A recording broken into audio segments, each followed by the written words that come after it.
What's up, world? What up, world? It's your boy, Damien, the one and only. So I wanted to make a quick video today. This video is called "He's a Man Child Who's Gonna Waste Your Time." So, what's a man child? First of all, I seen this doggone word on the internet, and I just started cracking up. I'm like, a man child.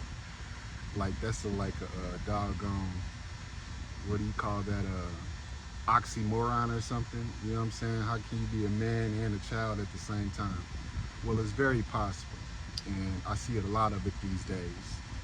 And these are full-grown men who parade around looking like men, acting like men, not necessarily moving like men. You know, because concepts of masculinity have become twisted and warped. So,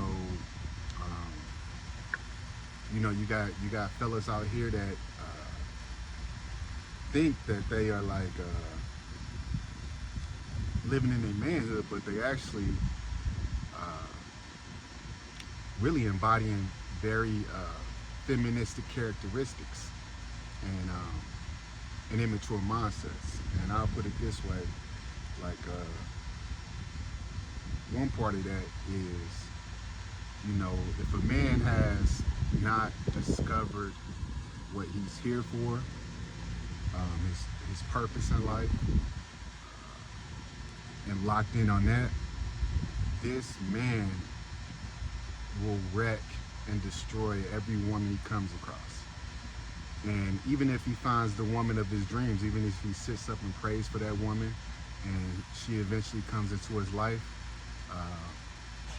if he hasn't put adequate effort into creating himself and becoming a person that he admires and a person that he respects, he will destroy everything in his path. And he will leave a lot of broken hearts.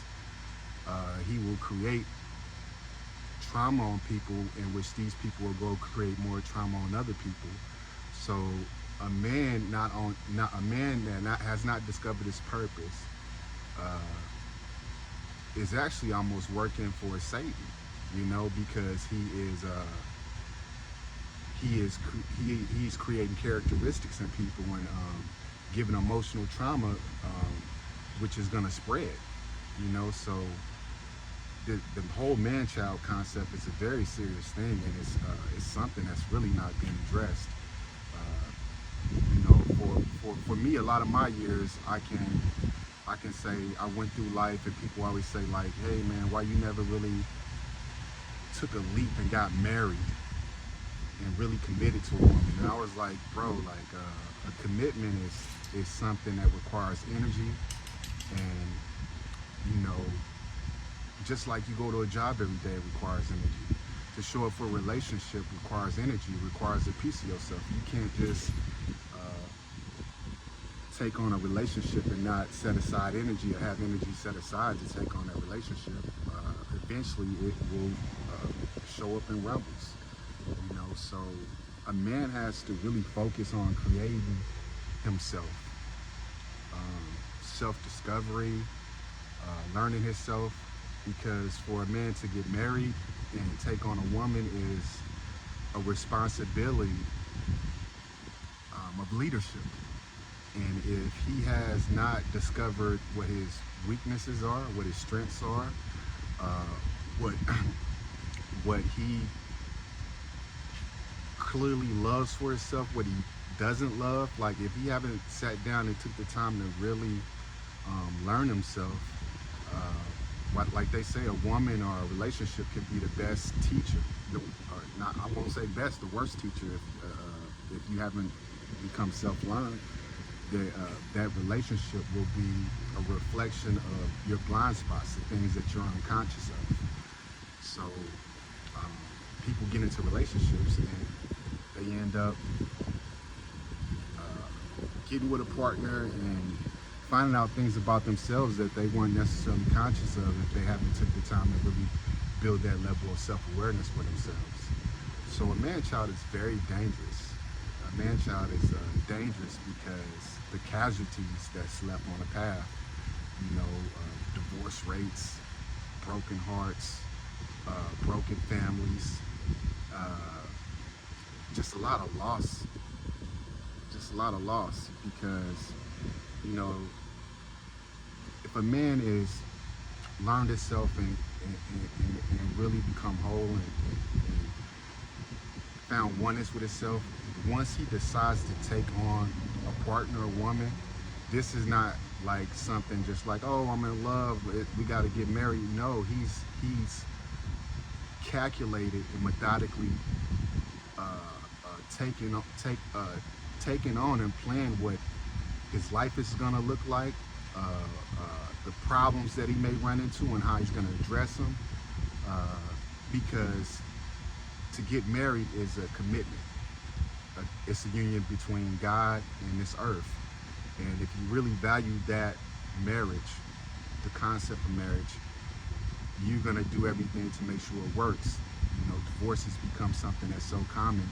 People are devaluing the union between God and man, and if they only took the time to really put a lot more respect on this, if you get married, from my point of view, the goal is to never get divorced, never get married again.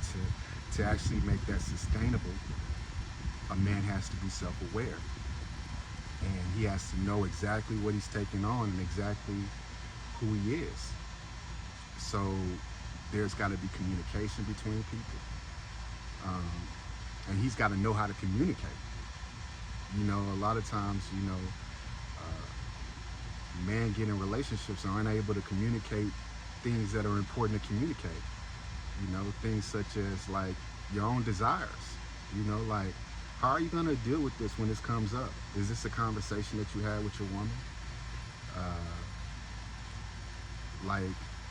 When you're looking at a long haul, like commitment, there's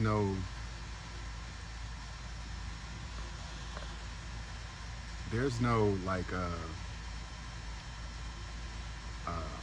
what do you call that?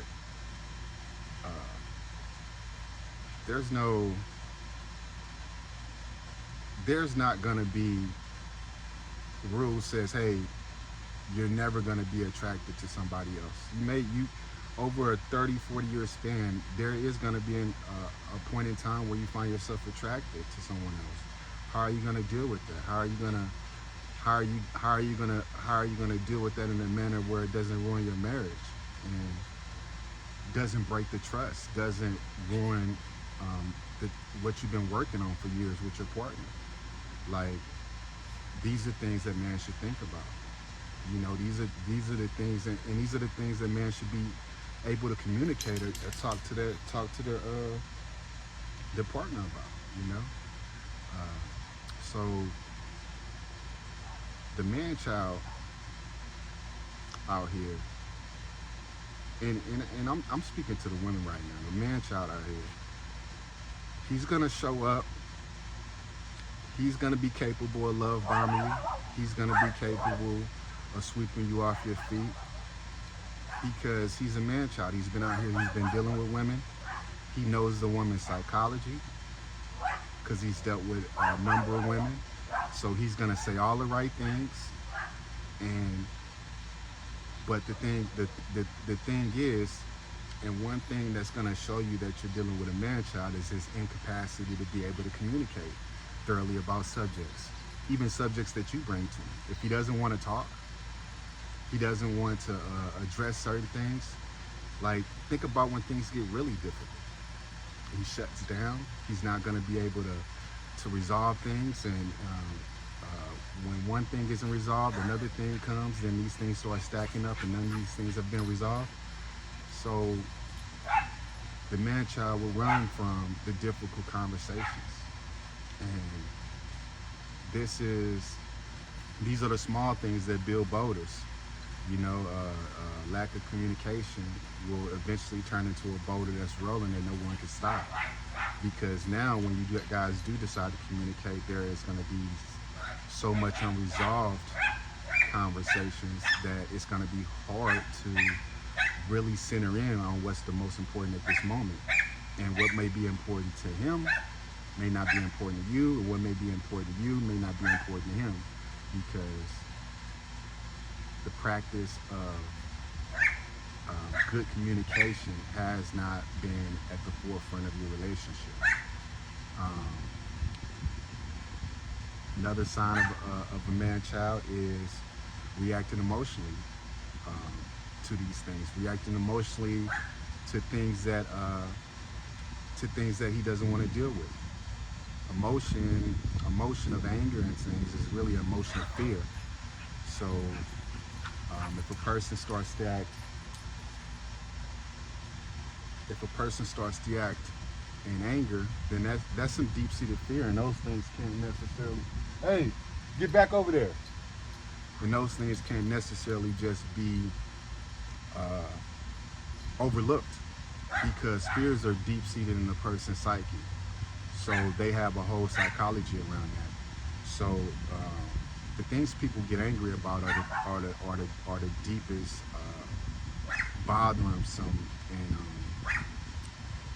things that people truly want to avoid. So, outbursting in anger about certain things will clearly be a display of certain level of man-childness.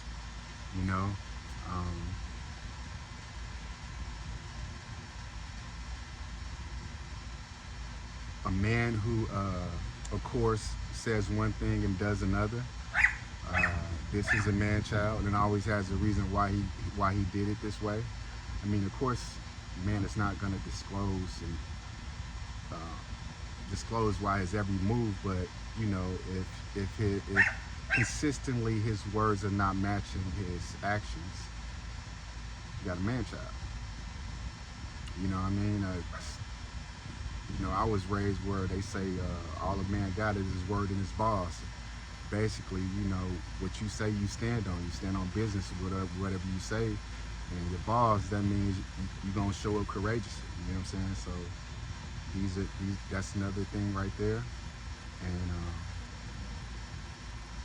also putting pleasurable activities before response abilities. And I love this word, responsibilities.